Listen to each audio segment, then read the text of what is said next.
Welcome दोस्तों, स्वागत है आपका संभव है सीरीज के एक और वीडियो में। आज हम लोग चैप्टर नंबर 1 के यूनिट 2 की चर्चा करेंगे, जिसमें हम लोग basic problems of an economy and role of the price mechanism इस टॉपिक की चर्चा करने वाले हैं दोस्त। बड़ा ही आसान है, ध्यान से समझिएगा, हमेशा की तरह लड्डू चैप्टर। मेरे दोस्त, सबसे पहले अगर मैं टॉपिक नंबर 1 की बात करता हूं तो यहां पर आप समझो बेसिक प्रॉब्लम्स क्या होते हैं इकोनॉमी की। भैया देखो, ऐसा है, बेसिक प्रॉब्लम जैसा कि नाम से ही पता लगता है, the common problem of all the economy. क्या बोलते हैं बेटा? The common problem of all the economy. ऐसा नहीं कि सिर्फ इंडिया के साथ ये प्रॉब्लम है, ऐसा नहीं कि सिर्फ चाइना, पाकिस्तान, श्रीलंका या सऊदी अरेबिया के साथ ये प्रॉब्लम है। भैया आप यूएस, यूके, कनाडा कहीं चले जाइए, आपको हर कंट्री में ये प्रॉब्लम दिखाई देगा। आप डेवलप्ड इकोनॉमी में चले जाइए, आप डेवलपिंग इकोनॉमी की बात कर लीजिए, आप बैकवर्ड इकोनॉमी की बात कर लीजिए, हर इकोनॉमी में आपको ये समस्याएं दिखाई देती है दोस्तों। चाहे आप बात करें बेटा कैपिटलिस्ट की, चाहे आप बात करें सोशलिस्ट की, चाहे आप बात करें मिक्स्ड इकोनॉमी की, बच्चों ये समस्याएं तो लगी ही रहती हैं। सर, इन समस्याओं को समझने के लिए जरा सा इधर ध्यान देना जरूरी है बच्चों। मैं कहता हूं रिसोर्सेस, समझ रहे हो आप? रिसोर्सेस किसी भी तरह के हो सकते हैं। जैसे सबसे पहले मैं नेचुरल रिसोर्सेस की बात करता हूं, नेचुरल प्रोडक्टिव रिसोर्सेस। क्या बोल रहा हूं बेटा? Natural productive resources. फिर हम बात करते हैं ह्यूमन रिसोर्सेस की। किसकी बात करते हैं बेटा? ह्यूमन रिसोर्सेस की। फिर मैन मेड कैपिटल गुड्स जो होते हैं, जैसे मशीन वगैरह, फाइनेंस वगैरह, है ना, वो सब चीजें।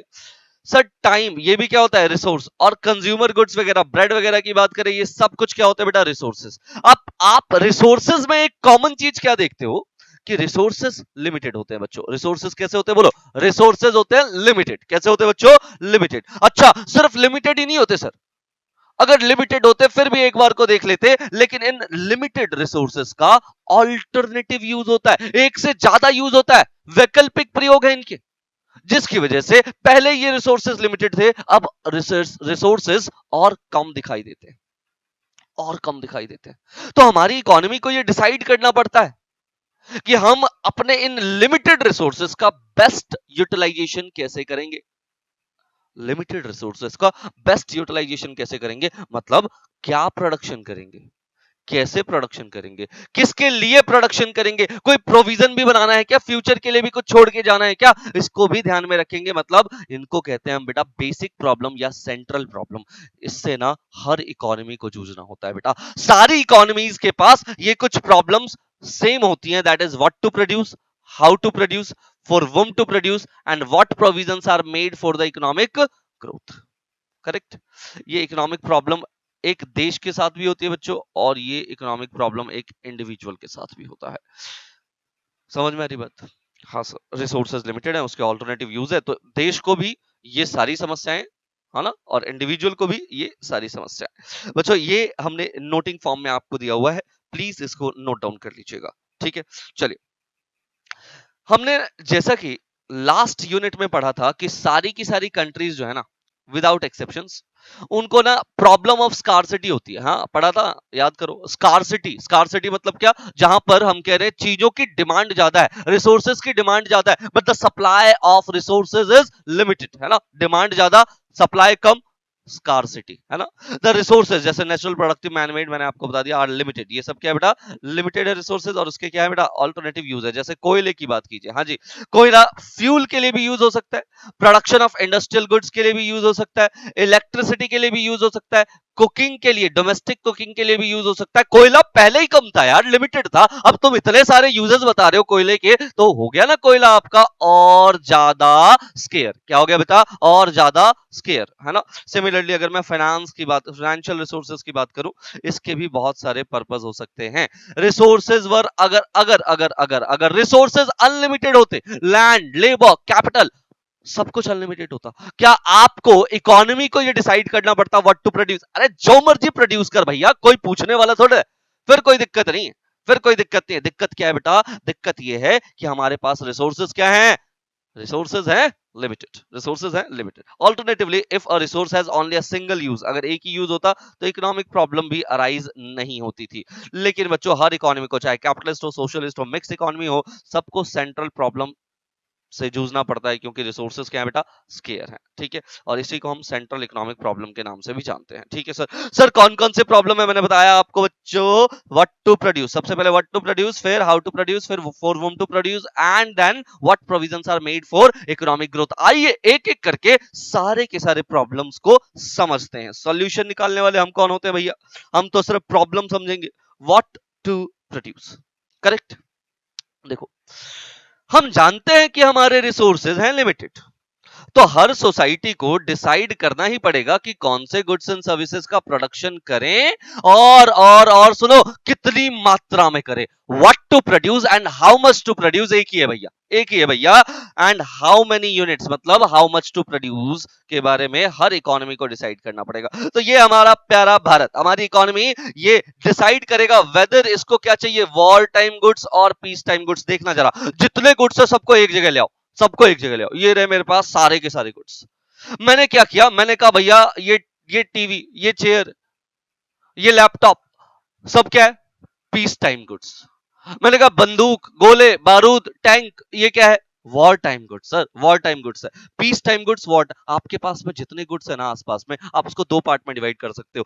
एक है हमारे पास क्या बेटा, वॉर टाइम गुड्स, दूसरे कौन से बेटा, पीस टाइम गुड्स। कौन से बेटा, पीस टाइम गुड्स, करेक्ट, दो पार्ट के अंदर। अच्छा सुनो मेरी बात, लैंड, लेबर, कैपिटल, ये सब तो लिमिटेड ना। अगर मैं इसको वॉर टाइम गुड्स में लगाता हूं, हम कह रहे हैं अगले साल ही चाइना से वॉर करेंगे, देख लेंगे चाइना को। अगर हम लोग वॉर टाइम गुड्स में ज्यादा लैंड, ज्यादा लेबर, ज्यादा कैपिटल, रिसोर्सेज ज्यादा लगा रहे हैं, तुम बताओ पीस टाइम गुड्स, मक्खन वगैरह की कमी हो जाएगी या नहीं हो जाएगी, ब्रेड वगैरह की कमी हो जाएगी या नहीं हो जाएगी। क्यों, क्योंकि आपके रिसोर्सेज तो लिमिटेड है। आप उन लिमिटेड रिसोर्सेज को वॉर टाइम गुड्स पे लगा रहे हो, तो पीस टाइम गुड्स का प्रोडक्शन कम हो जाएगा। इन शॉर्ट बेटा, अगर आप किसी एक प्रोडक्ट की, किसी एक तरह की वस्तु की प्रोडक्शन को बढ़ाते हो, तो दूसरे तरह की वस्तु का प्रोडक्शन आपको कम करना पड़ेगा। ऐसे ही अगर मैं कहूं तो देखो, सारे सारे के सारे गुड्स को ना दो पार्ट्स में डिवाइड कर लो, एक कैपिटल गुड्स, दूसरे कंज्यूमर गुड्स। जितने गुड्स हैं, या तो कैपिटल है या तो कंज्यूमर है, या तो फर्म यूज करती है तो कैपिटल, अगर उसका यूज एक हाउस होल्ड करता है तो कंज्यूमर, है ना, करेक्ट। अगर सोचो रिसोर्सेस कैपिटल गुड्स पे ज्यादा लगा दिए तो कंज्यूमर गुड्स की डिमांड, सॉरी सप्लाई कम। अगर हमने रिसोर्सेज ज्यादा से ज्यादा बेटा कहां लगा दिए, कैपिटल गुड्स पे, कंज्यूमर गुड्स की सप्लाई क्या हो जाएगी, कम। अगर हमने ज्यादा रिसोर्सेज कंज्यूमर गुड्स पे लगा दिए तो कैपिटल गुड्स की डिमांड, सप्लाई क्या हो जाएगी बेटा, कम। मतलब सीधा है, व्हाट टू प्रोड्यूस भैया, इनमें से आप जैसे अगर कहूं वॉर टाइम और पीस टाइम के हिसाब से आप एक का बढ़ाओगे दूसरे का कम, इधर एक का बढ़ाओगे दूसरे का कम, है ना। चलो ओके डन, आप इसे चेक कर लीजिए। प्रोडक्शन अगर आप एक का बढ़ाते तो दूसरे का आपको कम करना पड़ेगा। चलो बढ़िया, आ जाइए। अब हम बात करते हैं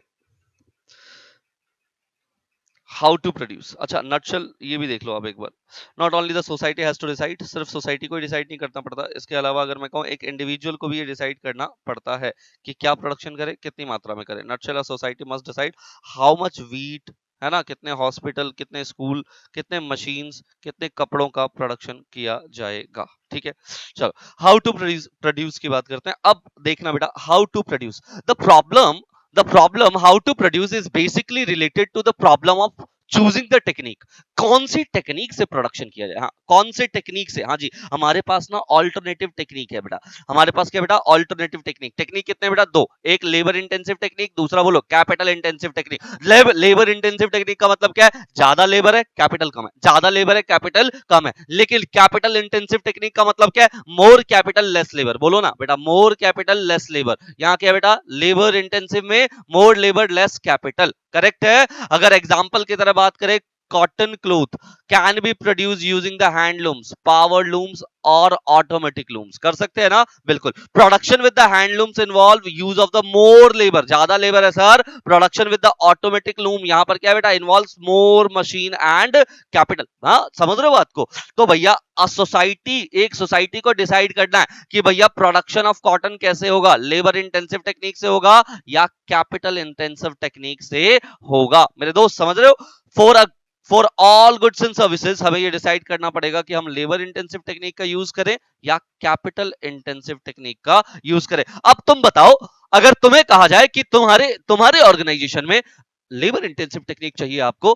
या कैपिटल इंटेंसिव टेक्निक? तो भैया मुझे लगता है आप लोग पढ़े लिखे बच्चे हो, आप मुझे बताओगे सर जिसमें ना मेरा कॉस्ट ऑफ प्रोडक्शन लोएस्ट है, जिस भी तरीके से मेरा कॉस्ट ऑफ प्रोडक्शन है ना क्या हो जाए बच्चों, रिलेटिवली जो मेरा कॉस्ट ऑफ प्रोडक्शन है वो कम आए, मैं उस हिसाब से प्रोडक्शन करना चाहूंगा। ठीक है, करेक्ट, बिल्कुल सर, बात भी सही है, बात भी सही है सर। ठीक है, और जो भी मेरे पास अवेलेबल है, अगर मान लो मेरे पास उस समय पे कैपिटल अवेलेबल है तो मैं कैपिटल, और अगर मेरे पास ज्यादा से ज्यादा लेबर अवेलेबल है तो मैं लेबर के अकॉर्डिंग प्रोडक्शन करना चाहूंगा। ठीक है, देख लीजिए, choosing the technique, labour intensive technique, more labour less capital, more capital less labour. Correct, देख लो बेटा, अवेलेबिलिटी के हिसाब से आप चेक करोगे, प्राइस के हिसाब से चेक करोगे कौन सस्ता है आपके लिए, मतलब किसका कॉस्ट कम पड़ने वाला है, और आप चेक करोगे interest of the society, society का इंटरेस्ट भी देखोगे। ऐसा नहीं कि कैपिटल पे शिफ्ट हो गए तो क्या पता सारे लोग ही बेरोजगार हो जाए, तो आपको थोड़ा सा सोसाइटी के बारे में सोच लेना चाहिए। चलो, फॉर वूम टू प्रोड्यूस, किसके लिए प्रोड्यूस करें? देखो, इंपॉर्टेंट डिसीजन है। अब तुमने ये डिसाइड कर लिया है क्या प्रोडक्शन करें, कैसे प्रोडक्शन करें, तो आप बताओ ये जो प्रोडक्शन हुआ है वो हुआ किसके लिए भाई, वो हुआ किसके लिए? तो कह रहे for whom to produce a society can not satisfy each and everyone wants of the people, है ना, जितने लोग हैं उनकी सारी डिमांड को तो पूरा नहीं किया जा सकता ना, इसीलिए जो टोटल आउटपुट है जो आपने प्रोडक्शन किया है ना गुड्स एंड सर्विसेज का, यहां पर डिस्ट्रीब्यूट कैसे होगा, वो मेंबर्स सोसाइटी में कैसे डिस्ट्रीब्यूट करोगे? अच्छा, आपने कार का प्रोडक्शन किया, क्या आप किसी गरीब को वो कार दे दोगे क्या? नहीं सर, हम जनरली ना प्रोडक्शन करते हैं तो कोशिश करते हैं कि भैया उसके लिए करें जिसके पास उसके लिए पैसा है, परचेजिंग पावर है ना, उस कमोडिटी की। इन other words, it has to decide about the shares of the different people in the national cake of the goods and services। ठीक है, मतलब जो हमारे पास एक तरीके से नेशनल इनकम है ना बच्चों, नेशनल इनकम में किसका कितना शेयर है उसके अकॉर्डिंग आप उसके लिए प्रोडक्शन करोगे, है ना, सीधी सी बात है। इसका मतलब है भैया परचेजिंग पावर, जिसके पास परचेजिंग पावर है आप उसके लिए प्रोडक्शन करोगे, जिसके पास परचेजिंग पावर नहीं है उसके लिए आप प्रोडक्शन नहीं करोगे जनरली। What provision should be made for the economic growth, इसको भी देखे ध्यान से।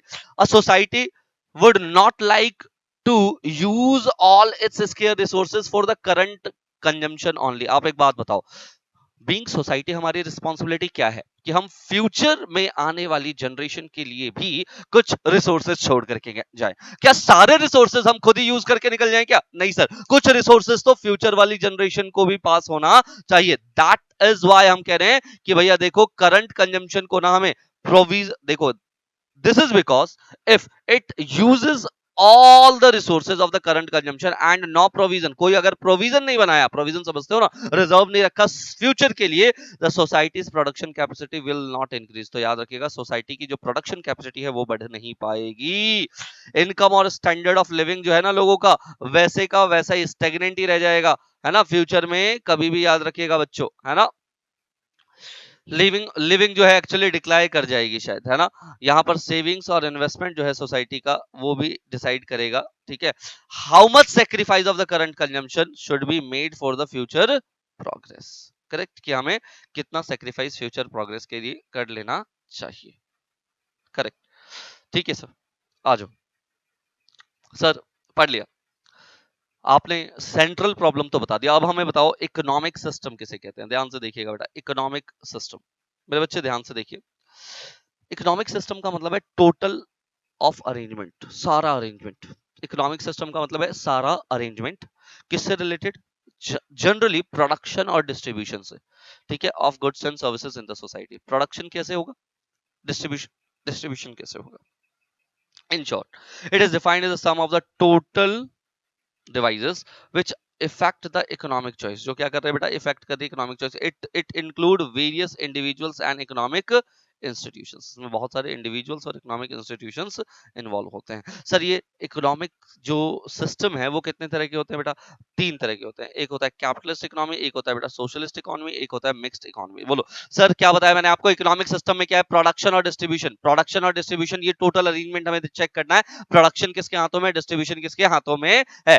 सर मैंने कहा कितने तरह के होते हैं बेटा economic system, capitalist socialist mixed, याद करो ना बेटा, कैपिटलिस्ट सोशलिस्ट मिक्स। सबसे पहले हम बात करें बेटा कैपिटलिस्ट इकोनॉमी की, किसकी बात करें, कैपिटलिस्ट इकोनॉमी। नाम याद करो, कैपिटलिस्ट को हम एक और नाम देते हैं फ्री मार्केट इकोनॉमी। क्या बोलते हैं बेटा, फ्री मार्केट। जनरली जो कैपिटलिस्ट इकोनॉमी होता है ना, यहां पर डिमांड और सप्लाई डिसाइड करते हैं प्राइस क्या होगा, यहाँ पे डिमांड एंड सप्लाई डिसाइड करते हैं कि प्राइस क्या होगा। दैट्स वाई इसको बोलते हैं फ्री मार्केट इकोनॉमी। क्या बोलते हैं इसको? Free market economy. इसको हम ना बेटा लेसीज फेयर इकोनॉमी भी कहते हैं, याद रखिएगा। क्या बोलते हैं इसको? Laissez faire economy, capitalist economy, free market economy, sorry economy, या फिर लेसीज फेयर इकोनॉमी। ये देखिए, however many of them purely capitalist economy.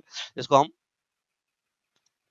देखिए, यहां से मैं स्टार्ट करता हूं। देखो, however many of them are not pure. कौन से वाले की बात करें? कुछ एग्जांपल्स लिए हमने। हमने कहा United states, US, UK, Hong Kong, south Korea. एक चीज समझिएगा, इनको कह रहे हैं ये ना कैपिटलिस्ट इकोनॉमी है, फ्री इकोनॉमी है, लेसिस फेयर इकोनॉमी है। लेकिन मेरे बच्चे, ये ना पूरी तरीके से कोई भी इकोनॉमी, देखो मैं तो आपको चैलेंज करके कह सकता हूं कि देश दुनिया में कोई भी ऐसी इकोनॉमी नहीं हो सकती जो 100% कैपिटलिस्ट हो, जो 100% कैपिटलिस्ट हो। ऐसी कोई इकोनॉमी पॉसिबल नहीं है। तो हमने कहा भी कि भैया प्योर कैपिटलिस्ट नहीं है। क्या नहीं है बेटा? प्योर कैपिटलिस्ट नहीं है। कुछ फीचर्स जो है वो कुछ और अलग भी है, कैपिटलिस्ट इकोनॉमी से अलग भी है। इकोनॉमी इज कॉल्ड, अच्छा करेक्ट।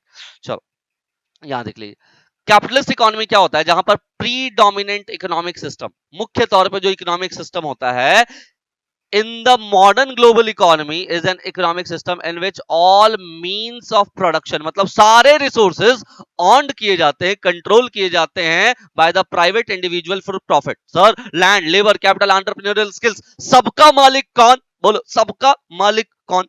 हाँ, यहाँ पे प्राइवेट इंडिविजुअल। एक मतलब कौन? यहाँ पे प्राइवेट इंडिविजुअल। और ना प्राइवेट इंडिविजुअल का जब, बच्चों प्राइवेट इंडिविजुअल का जब वर्चस्व होता है तो वो प्रॉफिट की कोशिश करता है। किसकी कोशिश करता है बच्चों? प्रॉफिट की। हाँ, तो ये प्रॉफिट लेना चाहता है। इन शॉर्ट प्राइवेट प्रॉपर्टी, हाँ बच्चों, private property is the मेनस्टे of the capitalism. ये बहुत इंपॉर्टेंट है। प्राइवेट प्रॉपर्टी जो है ना वो मेनस्टे, मतलब क्या? मैं कमाऊंगा भैया, खूब धन संपत्ति अर्जूंगा, फिर मैं जाऊंगा तो मेरे बच्चे आ जाएंगे, वो भी धन संपत्ति उसमें ऐड करेंगे, और वो जाएंगे तो उनके बच्चे आ जाएंगे। मेरे बच्चे याद रखिएगा, यहां पर हम प्राइवेट प्रॉपर्टी बनाने की बात कर रहे हैं। किसकी? Private property. सोशलिज्म में ऐसा नहीं होता। सारे के सारे resources on and operate by government होते हैं बच्चों। ठीक है, आगे हम बात करेंगे। डिसीजंस कौन ले रहा है? Consumer and businesses. सर कैसे कैसे कैसे बताओ बेटा? कंज्यूमर क्या करता है? बोलो, डिमांड। सर डिमांड करता है कंज्यूमर। बिजनेस क्या करता है बेटा? सप्लाई करता है। कहां जी? तो बताओ ना, डिमांड एंड सप्लाई ही तो सारे डिसीजंस लेते हैं। प्राइस क्या होगा? किस चीज का प्रोडक्शन होगा भैया? What to produce, how to produce, for whom to produce का डिसीजन ही कौन ले रहा है? Demand and supply. वो मैं आगे जाकर के आपको बताऊंगा ही बताऊंगा। Ideally the government has limited role. Government का क्या बेटा? ऐसा नहीं सर, गवर्नमेंट का रोल आ गया ना यहाँ पे, तो बेटा तभी तो कहा था ना, पूरी तरह से 100% कैपिटलिस्ट इकोनॉमी कोई भी नहीं हो सकती, कोई भी नहीं हो सकती, क्योंकि यहाँ पर गवर्नमेंट का रोल भी तो आएगा ना। तो गवर्नमेंट क्या करती है बेटा? लिमिटेड रोल होता है उसका, मैनेज करते हैं इकोनॉमिक अफेयर्स को और सिस्टम को मैनेज करती है। ठीक है, अदरवाइज लड़के मर जाएंगे लोग। सो कैपिटलिस्ट इकोनॉमी में means of production on and operate कौन करता है बच्चों? On and operate bye the private individuals for profits के लिए। कैपिटलिस्ट इकोनॉमी जैसे Hong Kong, south Korea, US, UK, है ना। फिर ड्राइविंग फोर्स की बात करें तो प्रॉफिट होता है और प्राइवेट ओनरशिप होता है। डिसीजन की बात करें तो कंज्यूमर लेता है, प्रोड्यूसर लेता है, डिमांड एंड सप्लाई के द्वारा। इसीलिए इसको लेस इज फेयर इकोनॉमी भी कहा जाता है। चलो अब बात करें कैरेक्टरिस्टिक्स ऑफ कैपिटलिस्ट इकोनॉमी की। जल्दी जल्दी आओ बेटा।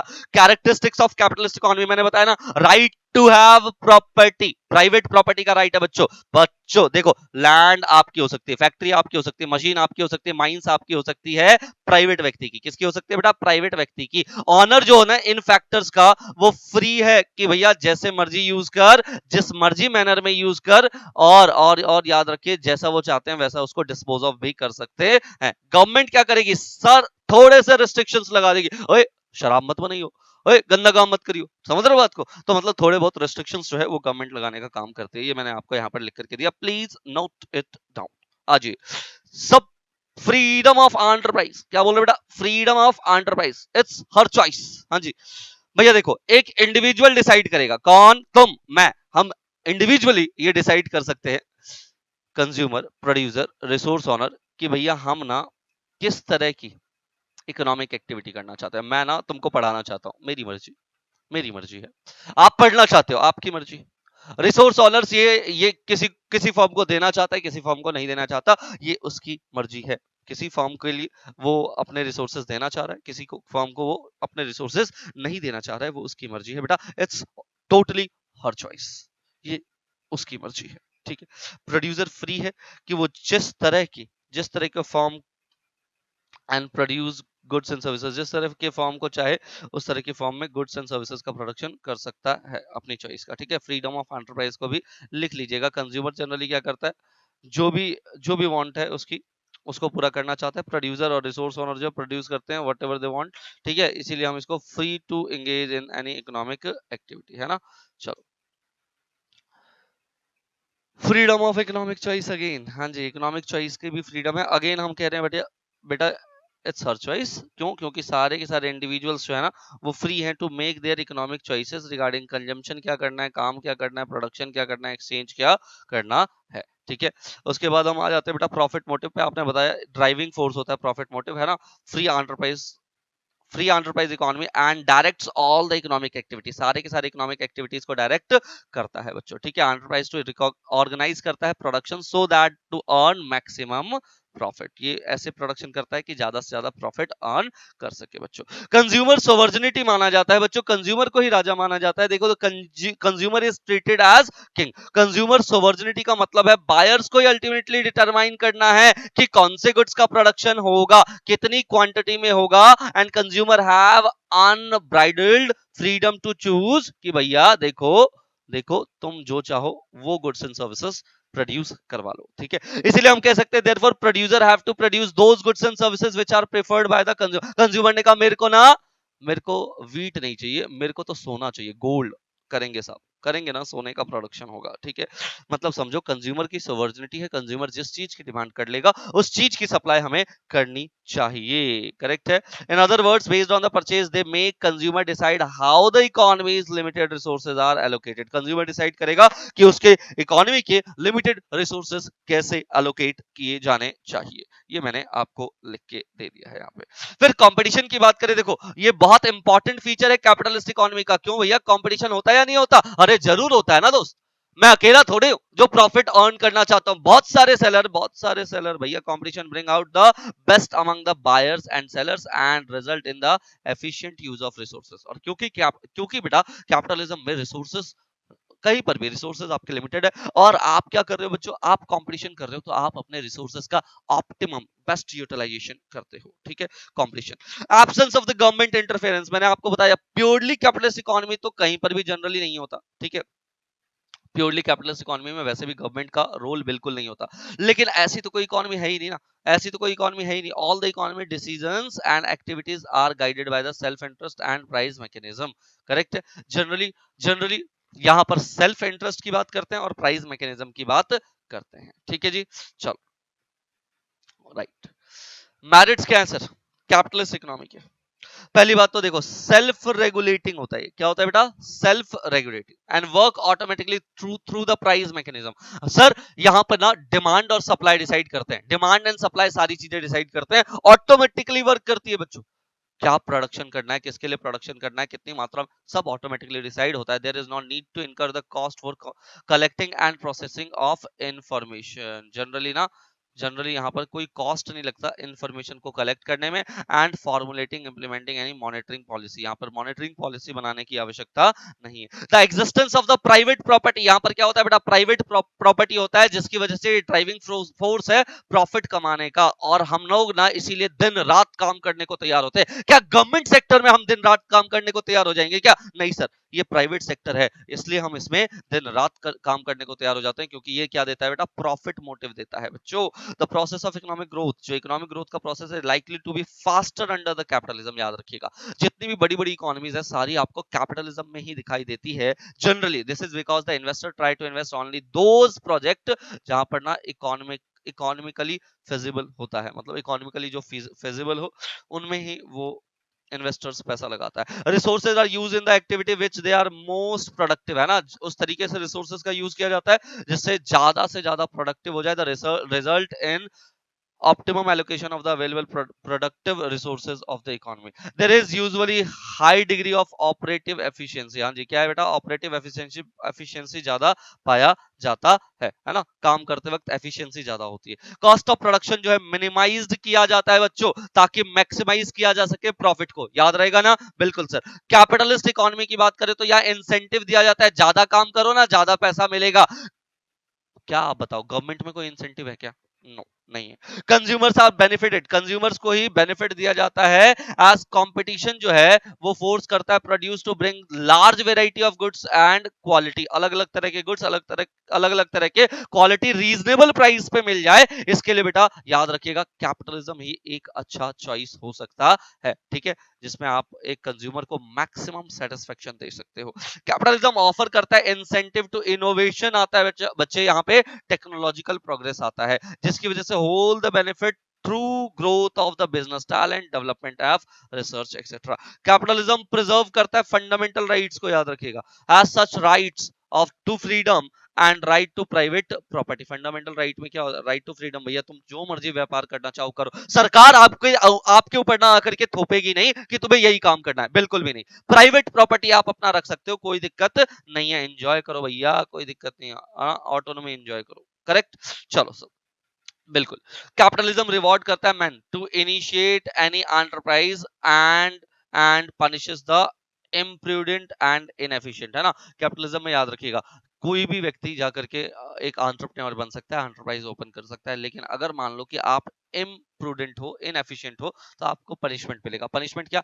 Losses, losses. Capitalism usually function in the, बोलो ना, डेमोक्रेटिक फ्रेमवर्क। जनरली आपको जहां भी कैपिटलिज्म दिखाई देगा वहां डेमोक्रेसी दिखाई देगी। आप सोचो जहां पे ऑटोक्रेसी है वहां पे तो गवर्नमेंट कंट्रोल करेगी ना, सोशलिज्म होगा वहां पे। The capitalism set up the encourages enterprise and risk taking, emergence of the entrepreneurial class will to take the risk, ठीक है। जनरली जो इमरजेंस क्लास होती है, जो एंटरप्रेन्योर क्लास होती है, वो रिस्क टेकर होती है, यहाँ पे रिस्क लेती है। डिमेरिट्स बता दो सर, मेरिट्स तो बहुत हो गए, कैपिटलिज्म के डिमेरिट्स भी हैं क्या? हाँ हाँ बिल्कुल बिल्कुल, सब चीजों के प्रॉस भी है, कॉन्स भी है। तो देखो ये, there is vast economic inequality होती है बच्चों, कुछ लोग तो हद से ज्यादा अमीर, कुछ लोग हद से ज्यादा गरीब, समझ रहे हो। अमीर गरीब का जो फासला होता है ना वो बहुत बड़ा होता है। अंडर द सोशल इनजस्टिस, यहाँ सोशल इनजस्टिस हो रहा है कैपिटलिज्म के अंदर। सरकारें क्या करती है जनरली, किसी को राजा बनने ही नहीं देती है। सरकारें कहती है सारे रिसोर्सेस तो हमारे ही है ना, तुमको बस काम करना है।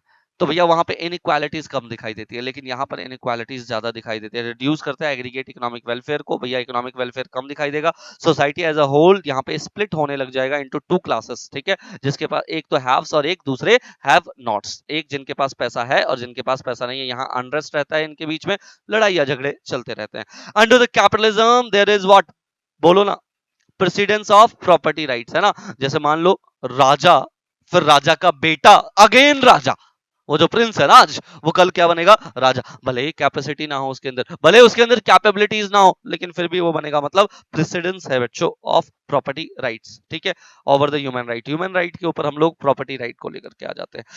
इकोनॉमिक इनइक्वालिटीज देखने को मिलती है जो वाइड डिफरेंसेस पैदा करती है, इकोनॉमिक अपॉर्चुनिटी एंड, बोलो ना, perpetuate unfairness in the society. The economic system, capitalist system, ignore करता है बेटा human welfare, because under the capitalism setup aim is profit। यहाँ पर ह्यूमन वेलफेयर नहीं होता। जब आप सोशलिज्म में जाते हो ना, वहां पर गवर्नमेंट कोशिश करती है हर किसी का पेट भर जाए, ऐसे प्रोडक्शन हो कि हर किसी का पेट भर जाए, लेकिन भैया यहाँ पर तो प्रॉफिट की बात है, यहाँ पर तो प्रॉफिट की बात है, ठीक है। क्योंकि due to income inequality, income की इनइक्वालिटी ज्यादा है, the pattern of the demand does not present the real need of the society. नहीं पता लगता भैया, इनकम की इनइक्वालिटी ज्यादा है तो पैटर्न ऑफ डिमांड ठीक से पता नहीं लगता। सर गरीब को भी कार्ड लेने का मन कर रहा है, लेकिन भैया वो तो रोटी या ब्रेड में ही फंसा हुआ है।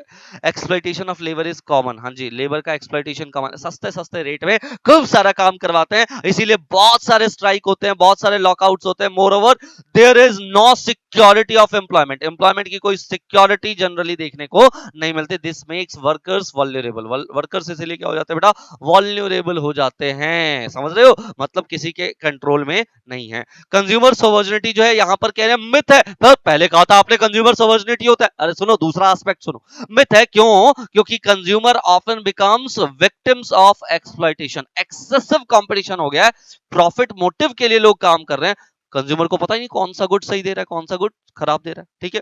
तो अगेंस्ट कंज्यूमर वेलफेयर हो गया। There is what? Misallocation of resources, है ना। मिस एलोकेशन ऑफ रिसोर्सेज हो जाता है जनरली लग्जरी गुड्स, जिसके डिमांड करने वाले लोग बड़े लोग हैं, पैसे वाले लोग हैं, है ना, उनका प्रोडक्शन हम शायद ज्यादा करते हैं, हमारे रिसोर्सेज उधर की तरफ चले जाएं। और लेस वेज गुड्स जो है, जहां पर प्रॉफिटेबिलिटी कम है, लोअर प्रॉफिटेबिलिटी है, लोग बड़े बड़े एंटरप्रेन्योर शायद उन लोगों का प्रोडक्शन ना, उन चीजों का प्रोडक्शन ना करें। Less of the merit goods like education health वगैरह पे कम ध्यान दिया जाता है बच्चों। On the other hand number of goods and services which are positively harmful, cigarette पियोगे, हाँ उस पर ज्यादा ध्यान दिया जाता है, करेक्ट। लीकर पे ज्यादा ध्यान दिया जाता है। Due to the unplanned production economic instability भी देखने को मिलती है, over the production economic depression हो जाता है, कभी काफी बार अनएम्प्लॉयमेंट देखने को मिलता है कैपिटलिज्म के अंदर। ठीक है, तो ये सारे डिमेरिट्स भी आपने देख लिए।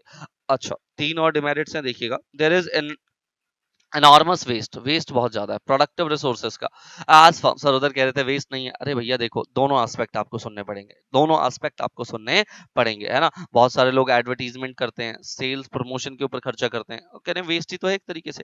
कैपिटलिज्म लीड करता है formation of the monopolies. Capitalism में आपको ना जनरली मोनोपोली दिखाई दे जाएगा, as large firm may be able to drive out small ones, है ना। बड़ी बड़ी फर्में जो है छोटी छोटी फर्मों को खा लेती हैं बाय फेयर और फाउल मीन्स, है ना, या तो फेयर तरीके से या फिर गलत तरीके से। एक्सेसिव मटेरियलिज्म है बच्चों, ज्यादातर लोग जो है ना मटेरियल चीजों की तरफ ही जाते हैं। All conspicuous and unethical consumption जो lead to environmental degradation, correct. चलो सर, एक कैपिटलिस्ट इकोनॉमी अपने समस्याओं का, हमारा मेन काम तो यही है ना बच्चों, सेंट्रल प्रॉब्लम का सॉल्यूशन ढूंढना है कैपिटलिस्ट इकोनॉमी में। तो कह रहे हैं कैपिटलिस्ट इकोनॉमी, पहली बात तो कोई सेंट्रली प्लानिंग अथॉरिटी नहीं है। जैसे ना देखो सोशलिज्म के अंदर क्या होता है, एक गवर्नमेंट होती है, एक गवर्नमेंट होती है, इसको बोलते हैं सेंट्रली प्लान्ड अथॉरिटी। क्या बोलते हैं बेटा, सेंट्रली प्लान्ड अथॉरिटी। तो पूरा देश क्या कर रहा है, जो सेंटर ने प्लान कर दिया, पूरा देश क्या कर रहा है, जो सेंटर ने प्लान कर दिया। यहां तो ऐसी कोई एक अथॉरिटी है ही नहीं, यहां तो प्राइवेट एंटरप्रेन्योर जनरली सारे डिसीजंस अपने बेनिफिट के लिए लेता है। तो कोई सेंट्रली प्लान्ड अथॉरिटी नहीं है टू डिसाइड क्या प्रोड्यूस करे, कितना प्रोड्यूस करे, किसके लिए प्रोड्यूस करे, है ना बच्चों। इन the absence of centrally produce authority, centrally planning authority, it looks like miracle कि इकोनॉमिक फंक्शन में चल रहा हूं, इकोनॉमिक फंक्शन में चल रहा हूं, मिरेकल है भैया। कंज्यूमर वांट कार, तो हम प्रोड्यूसर क्या करेंगे भैया, choose to make cloth and workers choose to work for the furniture industry, there will be total confusion, है ना। कंज्यूमर को चाहिए कार, प्रोड्यूसर बना रहा है कपड़े, और वर्कर क्या कर रहा है बेटा, फर्नीचर इंडस्ट्री में काम कर रहा है। बताओ क्योस होगा या नहीं होगा, बिल्कुल होगा। However this does not happen, इसीलिए ऐसा होता नहीं। कैपिटलिस्ट इकोनॉमी यूज करता है impersonal profession forces of the demand and supply. जिन चीजों की डिमांड होती है उसी चीज की सप्लाई होती है, वहीं पर लेबर लोग काम करते हैं। ठीक है, चलो सबसे पहले व्हाट टू प्रोड्यूस कैसे डिसाइड होता है। सर बताओ, एक बात बताओ, तुम क्या कमाना चाहते हो, प्रॉफिट। एक एंटरप्रेन्योर क्या कमाना चाहता है, profit. The casual businessman to compete with the one another to produce those goods and services which consumer wish to buy, जो कंज्यूमर खरीदना चाहता है। तो मैंने कहा ना, व्हाट टू प्रोड्यूस, वो प्रोड्यूस करो जो कंज्यूमर खरीदना चाहता है। जो कौन खरीदना चाहता है बेटा, कंज्यूमर खरीदना चाहता है। If a consumer wants more car, देखिएगा बेटा, अगर कंज्यूमर को चाहिए ज्यादा से ज्यादा कार, कंज्यूमर कह रहे हैं हमें कार चाहिए भैया, कंज्यूमर ये रहा, कंज्यूमर कह रहा है कि हमें कार चाहिए, तो भैया हम क्या करेंगे, इंक्रीज कर देंगे, क्योंकि डिमांड कार की बढ़ी है ना। तो भैया हम लोग क्या करेंगे बेटा, एज अ रिजल्ट प्राइस बढ़ जाएगा कार का, और कार का प्राइस बढ़ जाएगा तो अरे नई नई कंपनियां, उनको दिख रहा है अरे कार का प्राइस बढ़ रहा है, प्रॉफिट बहुत ज्यादा है, चलो चलो चलो कार बनाएंगे, कार बना के मार्केट में बेचेंगे सब, समझ रहे हो। लेकिन अगर कंज्यूमर को डिमांड करना है कपड़े, तो याद रखिएगा प्रॉफिट बढ़ गया कहां पर, कपड़ों में। तो फॉर्म क्या करेगी बेटा, फॉर्म ज्यादा से ज्यादा कपड़े बनाएगी, क्या बनाएगी, ठीक है।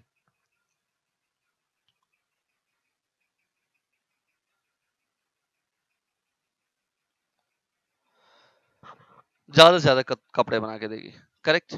कैपिटलिस्ट इकोनॉमी जैसे US, UK, Germany, the question regarding what to produce is ultimately decided by consumer, याद रखिएगा।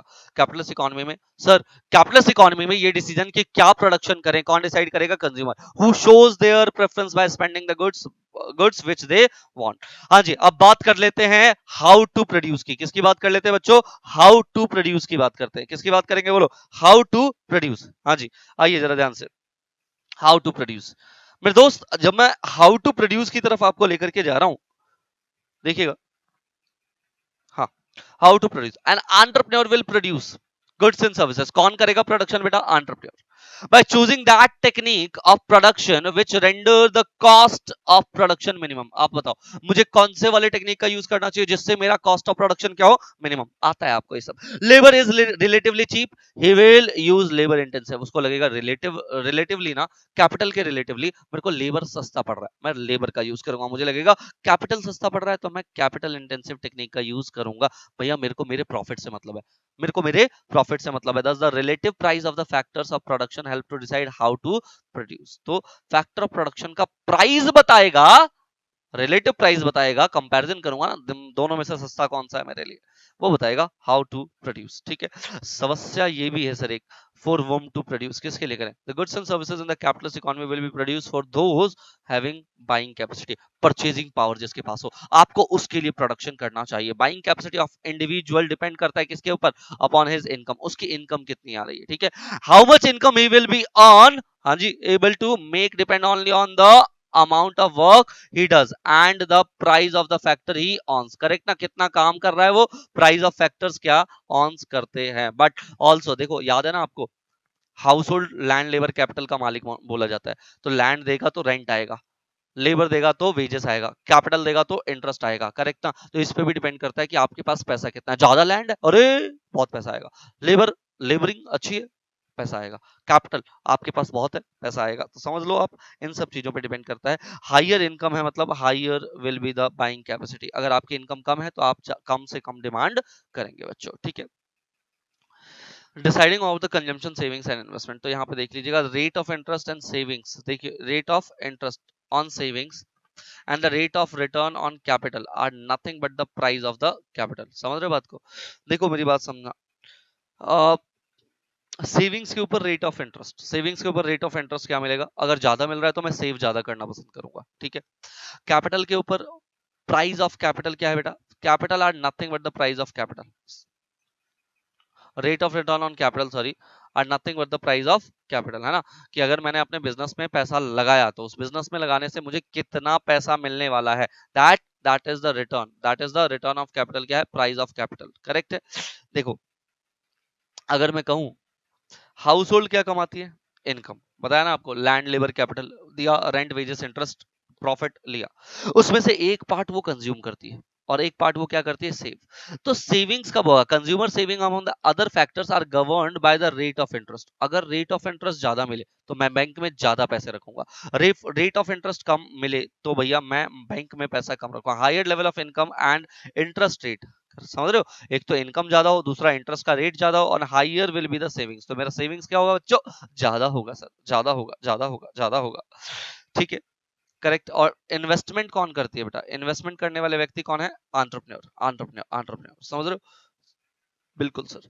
देखिए, बैंक के इंटरेस्ट रेट की बात करें, rate of return on capital, तो इन्वेस्टमेंट डिसीजन जो है ना, डिपेंड करता है rate of return on capital पे। याद रखिएगा, अगर मुझे लगता है कि बैंक का इंटरेस्ट ज्यादा मिल रहा है, बैंक में इंटरेस्ट ज्यादा मिल रहा है और रिटर्न ऑन कैपिटल कम है, मैं किसी बिजनेस में वो पैसा लगाऊं ना तो वहां से पैसा मुझे कम आने वाला है, कम मिलने वाला है, तो तुम बताओ मुझे क्या करना चाहिए? बैंक में रख देना चाहिए पैसे को, है ना। The greater the profit expectation, अगर मान लो मेरा बिजनेस मुझे ज्यादा कमा के दे रहा है, प्रॉफिट की एक्सपेक्टेशन ज्यादा है, तो मैं क्या करूंगा बेटा? मैं बच्चों कैपिटल को इन्वेस्ट करना पसंद करूंगा, अदरवाइज मैं इन्वेस्टमेंट पसंद नहीं करूंगा। ठीक है, तो सेविंग्स डिपेंड करती है किसके ऊपर बच्चों? रेट ऑफ इंटरेस्ट के ऊपर। और कैपिटल, कैपिटल डिपेंड करता है rate of return on capital के ऊपर। ठीक है, ये बातें आपको लिख के यहाँ पे दे दी हैं, आप इसे नोट डाउन कर लीजिए। चलिए, सोशलिस्ट इकोनॉमी की तरफ बढ़े आगे। हाँ सर, चलते हैं ना। सोशलिस्ट इकोनॉमी क्या कहता है? The concept of socialist economy was propounded by the Karl Marx and Friedrich Engels. नाम याद करो, Karl Marx and Friedrich Engels. देखो, मिलो बाबा से मिलो। कार्ल मार्क्स 1818 से लेकर के 1883 की बात है, और फेडरिक एंगल्स, फेडरिक एंगल्स जो है 1820 से लेकर के कब तक? 1895 तक।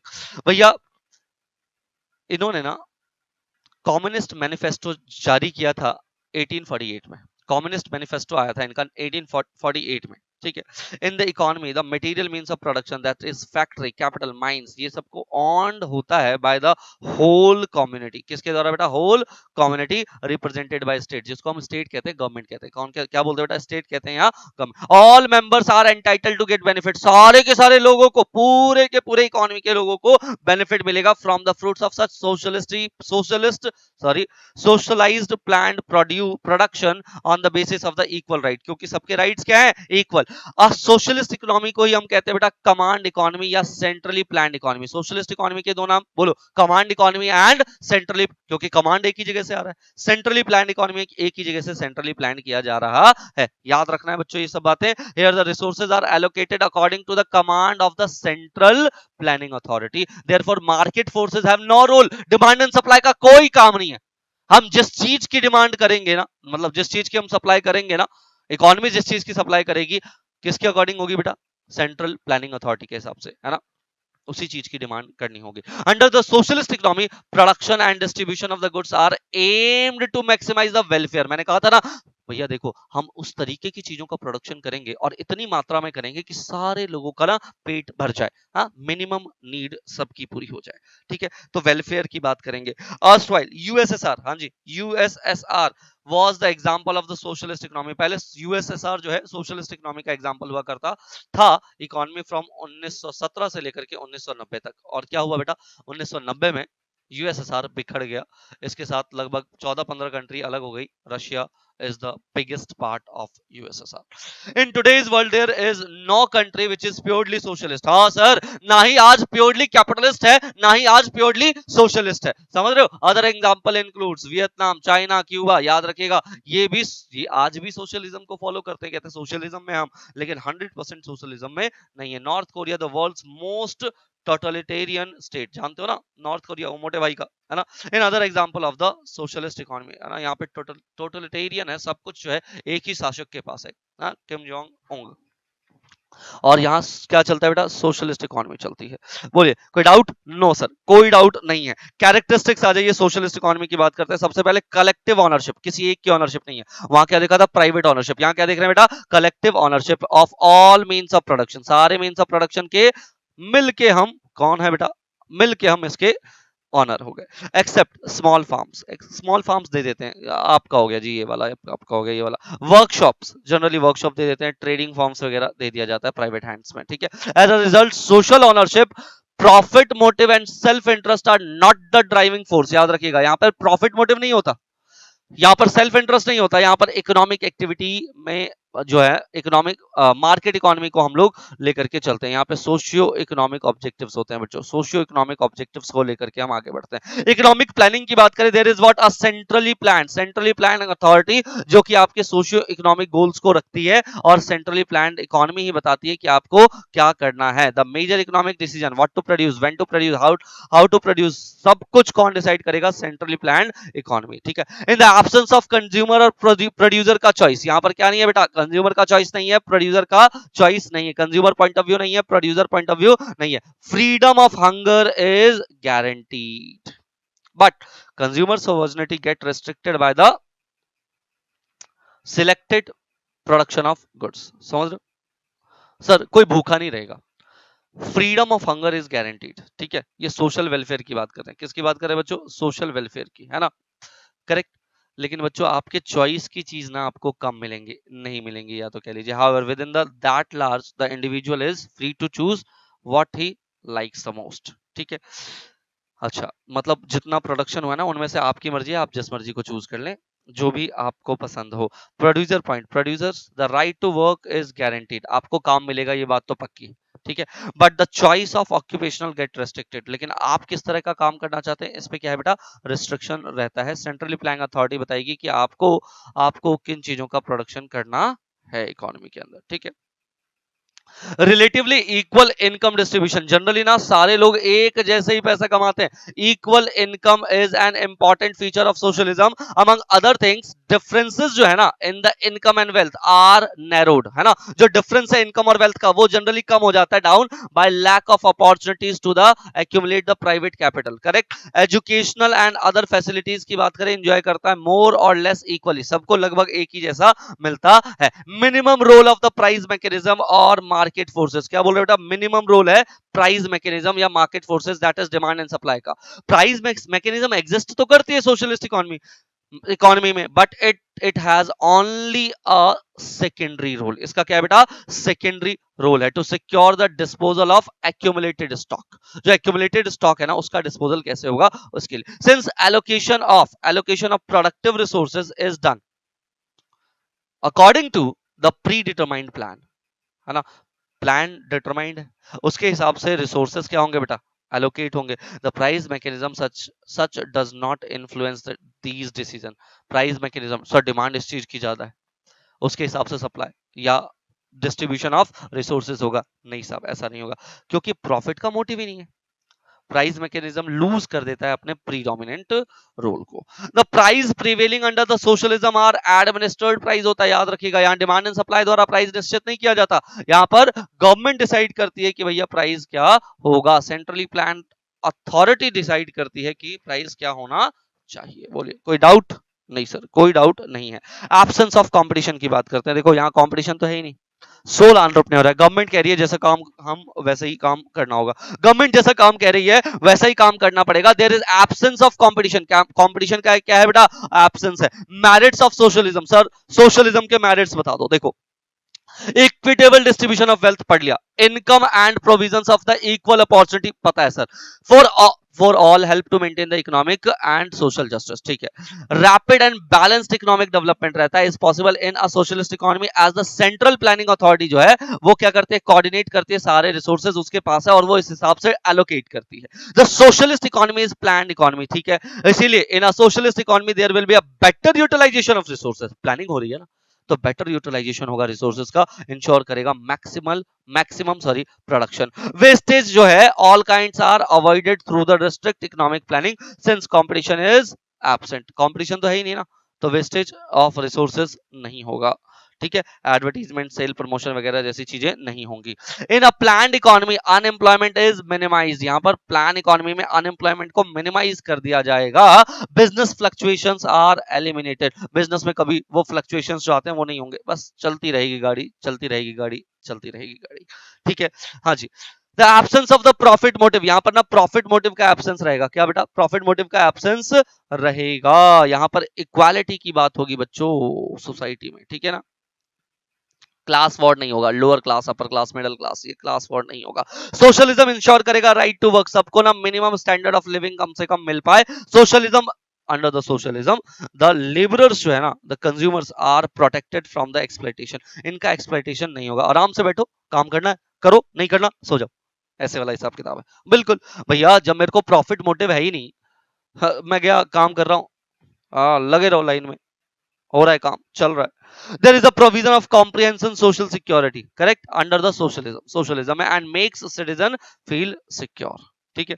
चलो सर, डिमेरिट्स बता दो। सोशलिज्म में डिमेरिट्स है क्या, अरे हर जगह है ना, यहां पर भी है। देखो, यहां प्रीडोमिनेंस ऑफ ब्यूरोक्रेसी, अरे एक बात बताओ, सेंट्रल अथॉरिटी काम करवाने के लिए ब्यूरोक्रेसी तो रखेगी ना, हाँ, जैसे जो आईएएस वगैरह है हमारे देश के अंदर, ब्यूरोक्रेट, है ना, ब्यूरोक्रेसी तो रखे ही जाएंगे भैया, उनका प्रीडोमिनेंस हो जाएगा, रिजल्टिंग इन एफिशिएंसी, और बेचारे यही तो लोग होते हैं जो इनएफिशिएंसी करते हैं एंड डिले करते हैं चीजों को। मोरओवर देयर में आल्सो बी करप्शन, हाँ, रेड टैपिज्म, फेवरेटिज्म, सारे लोग नहीं लेकिन बहुत सारे लोग तो करते ही हैं, है ना। फेवरेटिज्म, तू मेरा फेवरेट है, रेड टैपिज्म, यही होता है भैया, ठीक है ना। करप्शन तो होगा ही होगा। It restrict the freedom of individual, individuals के फ्रीडम क्या हो जाएंगे बेटा, रेस्ट्रिक्ट हो जाएंगे। State ownership of the material means of production and state direction and control nearly all economic, सारी इकोनॉमिक एक्टिविटी तो स्टेट कंट्रोल कर रही है ना, सरकार कंट्रोल कर रही है ना, तो मेरा फ्रीडम ऑफ इंडिविजुअल दिखाई दे जाएगा, ठीक है। Socialism take away the basic right, socialism क्या कर रहा है बेटा, बेसिक राइट को टेक अवे कर रहा है as the right of the private property, as the right of the private property. It will not provide necessary incentive. हाँ जी, hard work in the form of profit, in the form of profit. Administered price are not determined, याद रखिएगा, administered price जो है ना वो determined नहीं किए जा रहे by the forces of the market on the basis of negotiations between the buyers and sellers, क्योंकि यहां पर proper basis of for the cost calculation है ही नहीं. ठीक है, तो एडमिनिस्ट्रेड प्राइस होते हैं बेटा. ठीक है, डिमांड एंड सप्लाई का यहाँ पे कोई रोल नहीं होता. ठीक है, चलो. स्टेट मोनोपोली होती है, सिर्फ स्टेट ही है भैया और कोई है ही नहीं. ठीक है, जो कि काफी बार अनकंट्रोलेबल हो जाती है. This will become more difficult to regulate than the private monopolies. Correct भैया, स्टेट मोनोपोली को रेगुलेट करना ज्यादा मुश्किल हो जाता है प्राइवेट मोनोपोली के मुकाबले. Under the socialism the consumer have the limited freedom of choices. हाँ, जो प्रोड्यूस हो गया उन्हीं में से चूज कर लो. No importance is given to the personal efficiency and product. मैं ज्यादा काम करना चाहता हूँ, ज्यादा पैसा कमाना चाहता हूँ, कोई इंपॉर्टेंस नहीं है. तो द एक्सट्रीम, हाँ जी, the extreme from the socialism is not all the, बोलो, ऑल प्रैक्टिकेबल. एक्सट्रीम निकालना जो है ना सोशलिज्म से वो जनरली पॉसिबल नहीं है. करेक्ट. आ जाए आगे मिक्स्ड इकोनॉमी की तरफ. हाँ सर, मिक्स्ड इकोनॉमी की चर्चा कर लेते हैं. देखो, mixed economic system depend on both market पे भी और गवर्नमेंट पे भी. नाम से ही पता चल रहा है मिक्स्ड है, तो मार्केट पे भी डिसीजन छोड़ दिया और गवर्नमेंट पे भी डिसीजन छोड़ दिया बेटा. एलोकेशन ऑफ रिसोर्सेज कुछ मार्केट करती है, कुछ गवर्नमेंट करती है. मार्केट और गवर्नमेंट जो है वो बेटा क्या करती है, दोनों के दोनों इकोनॉमी, एवरी इकोनॉमी वहां पे रियल वर्ल्ड को बनाने का काम करती है. There is a mixed economy in this nature. Mixed economy की बात करें, एम करता है develop a system which tries including the best feature, है ना, जो कि कंट्रोल्ड इकोनॉमी भी हो और मार्केट इकोनॉमी भी हो. कोशिश ऐसी रहती है. It appreciate the advantage of private. देखो यहाँ पर प्राइवेट एंटरप्राइज भी हो गया, यहाँ पर प्राइवेट प्रॉपर्टी भी हो गया, सेल्फ इंटरेस्ट भी हो गया, प्रॉफिट मोटिव भी हो गया, है ना. हाँ, vast economic development of England, USA due to the private enterprise, है ना. At the same time it is notice that the private property and profit motive and self interest जो है ना of the market economy not promote the interest of the community as a whole. Correct. The government should remove these defect. Government जो है इस तरह के defects को remove कर देती है of private enterprise. Correct. For this purpose the government itself must run important select industries. कुछ सिलेक्टेड इंडस्ट्रीज जो है आज भी हमारे देश में हम देखते हैं गवर्नमेंट चला रही है ना. हाँ, चला रही है सर, चला रही है. And eliminate the free play of profit motive, है ना, इसको हटा देती है. Private enterprise which has its own significance is allowed to play a positive role in a mixed economy, है ना. पॉजिटिव रोल में प्राइवेट एंटरप्राइज भी आ सकते हैं. हाउएवर द स्टेट इंपोज करती है necessary measure to control and to regulate, है ना. स्टेट क्या करती है बेटा, कंट्रोल करती है, रेगुलेट करती है प्राइवेट सेक्टर को. ठीक है, बिल्कुल सर, बिल्कुल ठीक है सर. फीचर्स बता दो एक बार मिक्स्ड इकोनॉमी को. देखो, को existence of the private and public sector. यहां पर क्या हो रहा है बेटा, प्राइवेट सेक्टर और पब्लिक सेक्टर दोनों है, को एग्जिस्टेंस है. The first important feature of the mixed economy is what, को एग्जिस्टेंस. पब्लिक भी है, प्राइवेट भी है, पब्लिक भी है और प्राइवेट भी है. In fact the mixed economy, हाँ जी, mixed economy there are three sectors of the industries. पहला प्राइवेट सेक्टर, दूसरा पब्लिक सेक्टर, तीसरा कंबाइंड सेक्टर. याद करो, प्राइवेट भी होता है, पब्लिक भी होता है, कंबाइंड सेक्टर भी होता है. Production and distribution in the sector are managed and controlled by the private individuals. Production distribution कौन मैनेज कर रहा है, कंट्रोल कर रहा है, प्राइवेट. हाँ जी. Industrial sector in this sector are based on the self interest profit motive. चाहिए सर, इस सिस्टम में प्राइवेट प्रॉपर्टी एग्जिस्ट करती है, पर्सनल इंसेंटिव्स रहते हैं, इनिशिएटिव्स रहते हैं. हाउएवर प्राइवेट एंटरप्राइज में रेगुलेटेड बाय द गवर्नमेंट. इनको रेगुलेट कौन करेगा, गवर्नमेंट. पब्लिक सेक्टर की बात करें, industries in this sector are not primarily profit oriented, याद रखिएगा, इन पब्लिक सेक्टर में, but are set up by the state for the welfare के लिए, है ना. जो इंपॉर्टेंट वाले सेगमेंट होते हैं ना वहां पर पब्लिक सेक्टर देखने को मिलते हैं. Combined sector, sector with the both, वहां पे गवर्नमेंट भी और प्राइवेट एंटरप्राइज भी है, हैव अ इक्वल एक्सेस. दोनों जैसे अगर मैं कहूं टेलीकॉम इंडस्ट्री, आपको दिख रहा है प्राइवेट सेक्टर भी है और गवर्नमेंट सेक्टर भी है. Join hand to produce the commodities and services. काफी बार ये साथ में मिलकर के बेटा जॉइंट वेंचर भी बना लेते हैं. So yes, leading the establishment of the joint sector. Correct. हाँ सर, ठीक है, कोई डाउट नहीं सर, कोई डाउट नहीं है. Mixed economy has the following merits available to the capitalist economies and socialist economy. क्या क्या मेरिट्स है मिक्स्ड इकोनॉमी के, देखिए जरा. सर पहले तो इकोनॉमिक फ्रीडम, हाँ है. Existence of the private property, ये भी है. प्राइस मैकेनिज्म, हाँ सर ये भी है. Competition forces. The private sector to promote the efficient decision making, हाँ सर ये भी है। Better resource allocation, yes sir है। कंज्यूमर्स आर बेनिफिटेड, हाँ सर ये भी है। कंज्यूमर्स, हाँ वही बात है ना, ठीक है consumers. appropriate incentive for the innovation and technological progress, हाँ सर। encourage करता है enterprise to risk taking, हाँ सर ये भी है। इकोनॉमिक प्लानिंग भी है, गवर्नमेंट भी तो है, रैपिड इकोनॉमिक डेवलपमेंट होगा इसकी वजह से, ठीक है। Comparatively greater economic and social equality है, हाँ ये भी है। Freedom for the exploitation, exploitation नहीं होगा दोस्तों यहां पर। Disadvantage of the cut throat competition, हाँ ये समझ में, कट थ्रॉट कंपटीशन, गला काट प्रतियोगिता जो था ना कैपिटलिस्ट इकोनॉमी, वो जो डिसएडवांटेज था एडवर्टेड थ्रू द गवर्नमेंट लेजिस्लेशन। यहाँ पर गवर्नमेंट भी है तो वो उस तरह के कंपटीशन जो है ना कट थ्रॉट कंपटीशन नहीं आने देगी बच्चों, ठीक है। However mixed economy is not always with a golden path, ठीक है याद रखिएगा। बिटवीन द कैपिटलिज्म, ऐसा नहीं कैपिटलिज्म और सोशलिज्म के बीच में मिक्स्ड इकोनॉमी एक गोल्डन पाथ हो गया, नो सर ऐसा नहीं है। It could also suffer the substantial uncertainties. Mixed economy के अंदर भी इसको भी कैरेक्टराइज किया जा सकता है by the excessive control by the state resulting in the reduce incentives, constrained growth of the private sector, है ना। जो जो यहाँ पर ना एक्सेसिव कंट्रोल है बाय द स्टेट अगर, तो वहां पर इंसेंटिव्स को रिड्यूस किया जा सकता है ना। प्राइवेट सेक्टर के ग्रोथ को काटा जा सकता है, कम किया जा सकता है। पुअर इंप्लीमेंटेशन ऑफ प्लानिंग हो सकता है, रेट ऑफ टैक्सेशन हायर हो सकते हैं, एफिशिएंसी का लैक हो सकता है, करप्शन हो सकता है, वेस्टेज ऑफ रिसोर्सेज हो सकता है, अनड्यू डिलेज हो सकते हैं इकोनॉमिक डिसीजन के अंदर, poor performance of public sector भी हो सकता है। Moreover it is very difficult to maintain a proper balance between the public and private sector. बहुत मुश्किल है कि पब्लिक और प्राइवेट सेक्टर के बीच में एक बैलेंस मेंटेन किया जा सके। In the absence of the strong government initiative the private sector is likely to grow, बोलो ना, disproportionately. The system would be resemble capitalism with all of its disadvantages. Correct, इसमें भी जो आप कह लो कि डिसएडवांटेजेस हैं आपके पास वो देखने को मिल जाएंगे, ठीक है। चलिए खत्म होता है बेटा chapter, thank you very much, मिलते हैं अगले वीडियो में, बाय बाय।